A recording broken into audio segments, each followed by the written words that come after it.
Hey there. Today's topic is talking about sexuality with your children. As Patrick Cairns, a leading expert in sex addiction, has said, 90% of children are learning about sex through pornography, and the average age of exposure is 9 years old. So we need to be having these imperative conversations with our children. And it needs to start when they're old enough to talk. So for a child aged 3 to 5, you want to talk about body parts with correct terminology, using the words breast, penis, vagina. We don't want to use the buzzwords like private parts or bits.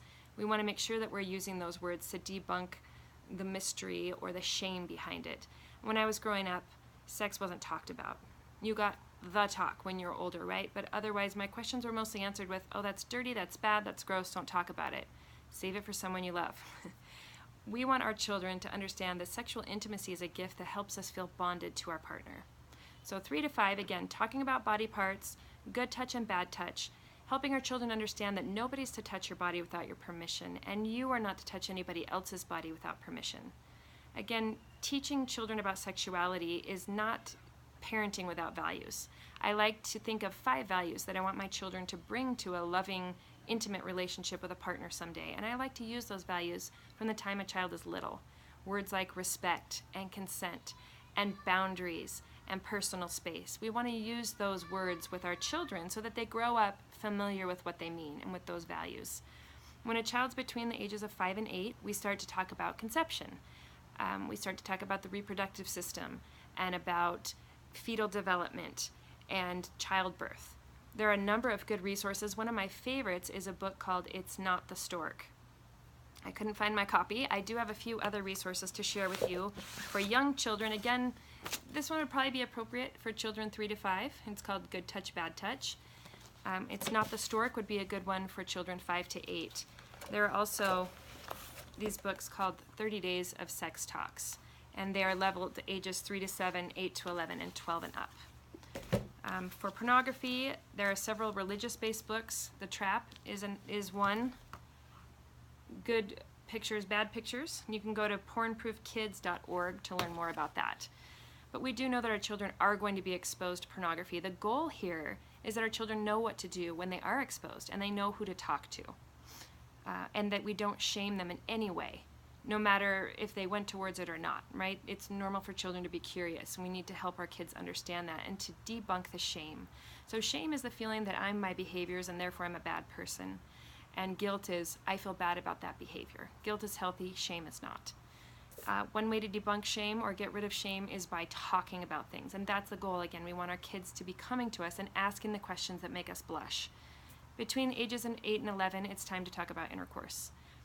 I've heard it said many times that if you wait past 3rd grade or your child's 8 years old, they're going to find out by someone else. You're too late.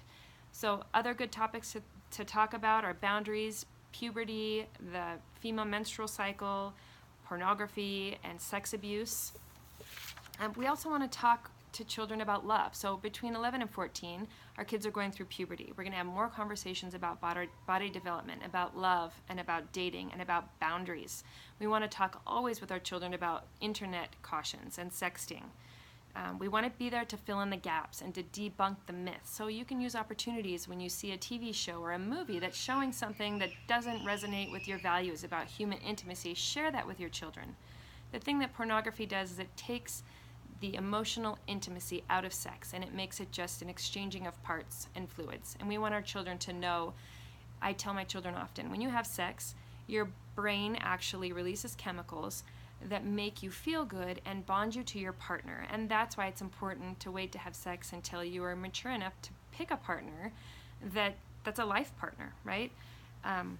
Research has shown that half of the 18 million diseases each year, sexually transmitted diseases, are occurring in high school students, who are only a quarter of the population that are having sexual intercourse.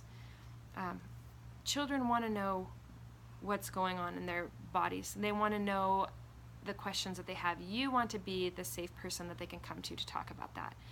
It is normal for some kids to pull away, specifically 11-year-old girls. As their bodies start to change, they get afraid and they pull away.